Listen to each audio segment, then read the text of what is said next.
আসসালামু আলাইকুম, কেমন আছেন সবাই? আশা করি ভালো আছেন, আমিও ভালো আছি আপনাদের দোয়ায়। তো চলে আসলাম এই যে রান্নাঘরে রান্না করব আজকে মুসুরির ডাল আর হচ্ছে আলু করলার ভাজি করব।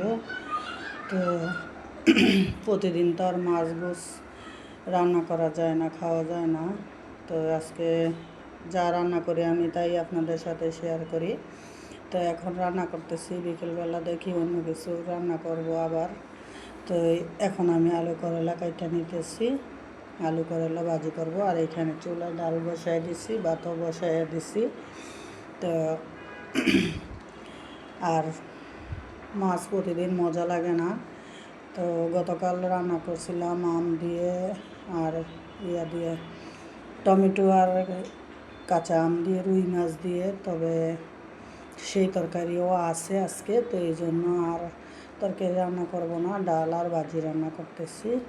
তো আপনাদের সাথে তাই শেয়ার করব। তো এই যে আমি কাটাকাটি করা শেষ, আর ডাল চুলায়, ডাল এখন গুটবো, গুটটা বাগার দিয়ে দিব। এখানে আমার ভাতও বলক এসে গেছে। তো এখন আমি ভাতটা লাড়া দিয়ে দিলাম। তো তারপরে এখন আবার আমি ডালটা গুটে নিই, গুটে তারপরে আমি ডালটা বাগার দিব। তো মুসুরির ডাল আর মনে করেন করলা ভাজি হইলে আমার গরমের মধ্যে আর কিছুই লাগে না। এটা খাইতে আমার কাছে খুবই ভালো লাগে, আর গরমের মধ্যে এইটাই আমার বেস্ট খাবার। তবে মাছ গোছ রান্না না করলেও হয় না, একদিন রান্না করলে আর একদিন না রান্না করলে মনে হয় যে কি প্রতিদিন আজকে কি দিয়ে ভাত খাইলাম, কিছুই মজা টজা লাগে না, ভালো লাগে না। মানে একবেলা খাইতে পারি, দ্বিতীয়বার আবার ভালো লাগে না। আর ছেলে মেয়েও এগুলা একবেলা খাইলে আর একবেলা খাইতে চায় না। তো এখন আমি এই যে ডালটা বাগার দিয়ে দিতেছি। তো আর প্রতিদিনও তো সম্ভব হয় না মাছ গোছ রান্না করার মতো। তারপরও আল্লাহ পাক যা খাওয়ায়, আল্লাহর কাছে লাখ লাখ শুকরিয়া।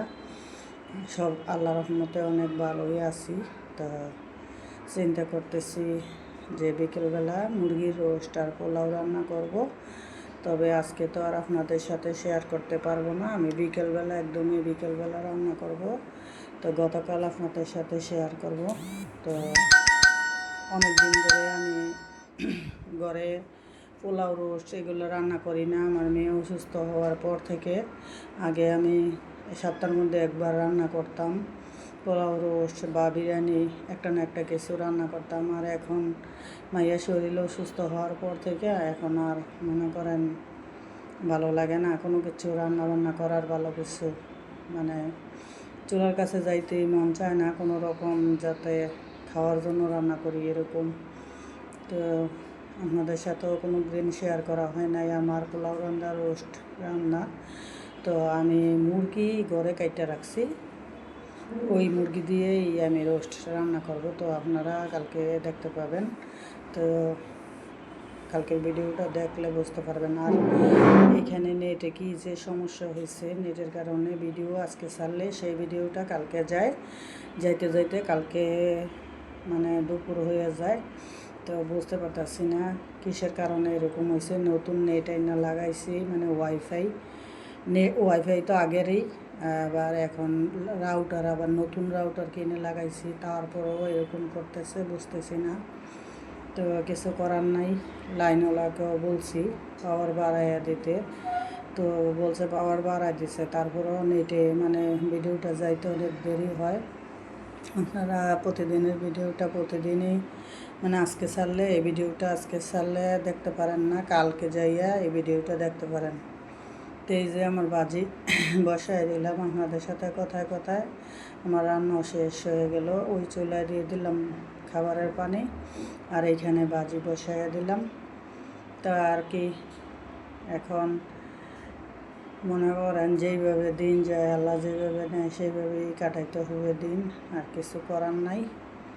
তো আল্লাহ যেটা করে ভালোর জন্যই করে। এখন মেয়ে আল্লাহর রহমতে অনেকটাই সুস্থ, আল্লাহ সবার দোয়ায় আল্লাহ পাক সুস্থ করছে। তো আল্লাহর কাছে আর কিছু চাওয়ার নাই, আল্লাহ আমার ছেলে মেয়েকে সুস্থ রাখুক, এইটাই আমি চাই। আর মা বাপের কী চাওয়া পাওয়া, ছেলে মেয়ে সুখে থাকুক, সেইটাই মা বাবার অনেক কিছু। সুস্থ থাকুক, সুখে থাকুক, এইটাই চাওয়া পাওয়া। তো এই যে মাইয়ার জন্য চিকেন নিয়ে আসলাম বিকেলবেলা, আর এই যে দুধ নিয়ে আসলাম। তো এই যে সবাই ভালো থাকবেন, সুস্থ থাকবেন।